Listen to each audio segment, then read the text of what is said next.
En este video vamos a ver las encefalopatías en general. Las encefalopatías las definimos como alteraciones en el estado de conciencia. Pueden ser en más cuando tienen cuadros de excitación mental o excitación psicomotriz, o en menos cuando son pacientes que vienen con cuadros de confusión mental, de somnolencia, letargo.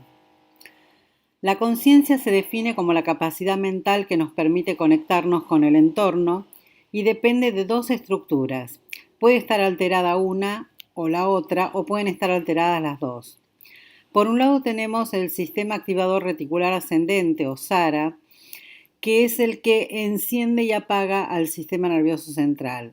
Este se ubica en el tronco encefálico y da todo lo que son alteraciones troncales, principalmente bulbo y protuberancia. Y luego tenemos la corteza cerebral, que es la que recibe la información del SARA y ejecuta las acciones. Cuando hay lesiones o cuando están alteradas, tenemos las alteraciones corticales. Las encefalopatías en menos presentan cuadros de somnolencia, letargo, obnubilación, confusión, estupor y coma, mientras que las encefalopatías en más van a ser pacientes que presenten nerviosismo, excitación mental, excitación psicomotriz, quizás conductas agresivas o agitadas o violentas. Después tenemos dos términos que tenemos que diferenciar, que son el delirium y el delirium tremens. El delirium es una encefalopatía a la que se le suma una hiperactividad simpática, taquicardia, hipertensión, sudoración profusa, temblor, midriasis, piloerección. Y el delirium tremens es el cuadro que aparece por una abstinencia alcohólica, donde hay un delirium pero con mucho temblor, por eso lo de tremens, y hay otras causas de delirium que no son por abstinencia alcohólica, que son en general las de intoxicación con atropina. Cuando se atropiniza a un paciente hay que tener mucho cuidado de no intoxicarlo, o con chamico, que es un yuyo que también se usa con fines de drogas ilícitas, o la tormenta tiroidea, que es una emergencia endocrina. ¿Cómo las vamos a clasificar? Bueno, las encefalopatías las vamos a clasificar en estructurales cuando hay algún daño orgánico principalmente, traumatismos cráneoencefálicos, por tóxicos, metabólicas y psiquiátricas. Vamos a ver las estructurales. Las estructurales dijimos que había una alteración orgánica que se puede visualizar en las neuroimágenes. Entonces, si pedimos una tomografía o una resonancia, vamos a poder evidenciarlas. También podemos evidenciar si hay alguna alteración haciendo una punción. Una punción lumbar, se entiende. Las que comprenden las estructurales son el ACV, la hemorragia subaracnoidea, los hematomas, epidural o subdural, abscesos, toxoplasmosis cerebral, tuberculomas, meningitis, herpes que afecten el lóbulo temporal, ruptura de aneurismas, hidrocefalia. ¿Sí? Es todo lo que tiene que ver con alteración orgánica o estructural.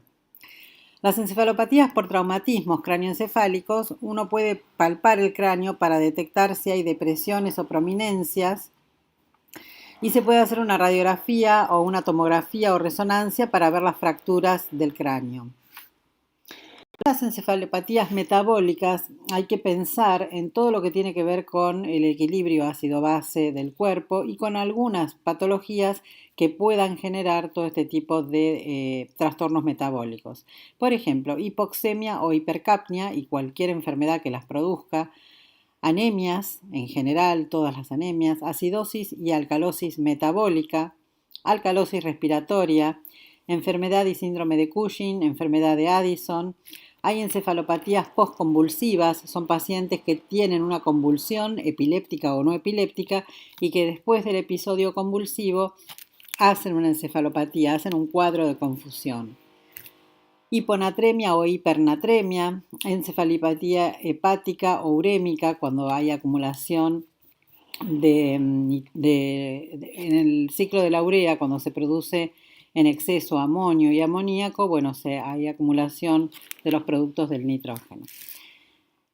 La hipoglucémica, la tormenta tiroidea, el precoma hipotiroideo, la sepsis, la hipocalcemia, hipomagnesemia o hipocalemia, la isquemia multifocal progresiva, el síndrome de Wernicke, que tiene que ver con la abstinencia alcohólica, la disminución del volumen minuto, ya sea por una hipovolemia, por una bradicardia, etc., intoxicación con monóxido de carbono, hipotermia o hipertermia y enfermedades como lupus y Whipple, entre otras.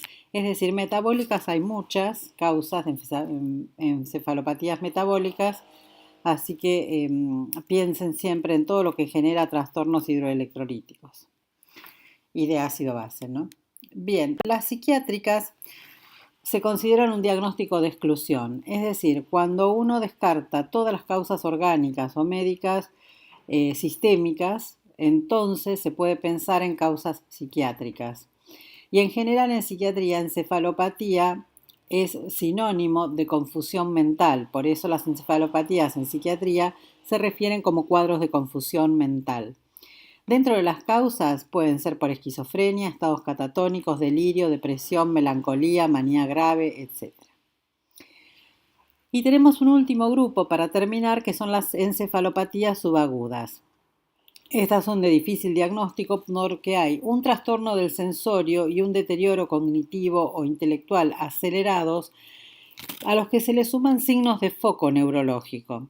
Pueden presentar convulsiones y mioclonías y son cuadros que se desarrollan en muy pocas semanas o pocos meses. Tienen por lo general una progresión rápida de semanas o meses y hay que actuar rápido para evitar las secuelas cognitivas. La confusión en personas añosas puede simular una demencia por Alzheimer, por ejemplo. En algunos casos requieren confirmación por biopsia, es muy difícil la toma de decisión por temor a producir secuelas, y algunos cuadros tienen tratamiento curativo en el caso de lupus, la sarcoidosis y la enfermedad de Whipple. El diagnóstico se puede hacer según la causa por resonancia, por reumatograma, serología HIV, reacción de ECA, análisis del líquido cefalorraquídeo, marcadores de lupus, detección de células neoplásicas, inmunoelectroforesis, biopsia esterotáxica o a cielo abierto. Hay muchas maneras de diagnosticar las encefalopatías subagudas, pero todo va a depender de la causa. Los diagnósticos diferenciales los hacemos con el linfoma primario del sistema nervioso central, con síndromes paraneoplásticos, con leucoencefalitis postinfecciosa, vasculitis primarias del sistema nervioso central, adrenoleucodistrofia, gliomas, linfomas angiocéntricos, sarcoidosis, enfermedad de Kreuzer-Jakob, que es la de la vaca loca. LEMP es la leucoencefalopatía multifocal progresiva, que suele darse muchas veces en los pacientes HIV positivos. Lupus, Whipple, granulomatosis linfoidea, vasculitis de Behçet, panencefalitis rubiólica o post-sarampión, déficit de vitamina B12, síndrome de Hakim y HIV. Enfermedades asociadas al HIV. Bueno, muchísimas gracias. Esto es todo con respecto a lo que son las encefalopatías.